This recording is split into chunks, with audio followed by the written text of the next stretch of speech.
Birds, bears, and now even bugs are covered by the Endangered Species Act. But when those guys put the act together back in 1973, they were thinking grizzly bears, not grubworms. And that's exactly why the act is now under attack in the legislature. What kind of critters are covered, and more importantly, why should you care? The reason for the Endangered Species Act is pretty simple. Now, guys, we want our kids or our kids' kids to have a chance to experience beautiful animals, like the lion. Hey, I'm right over here. Or the wacky orangutan. And not unlike the cardboard box, the Endangered Species Act is protecting the animals. The act is actually working. The problem, too many bizarre little bugs and other less than exciting creatures are costing companies, the government, and ultimately you a bunch of money.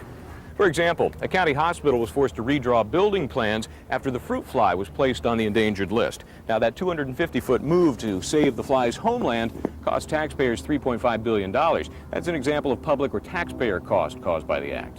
But 90% of endangered species live on private property. And there's this big uproar by Joe landowner that he might not be able to build his dream home or sell his property because someone discovers a sap-sucking wood beetle in one of his trees.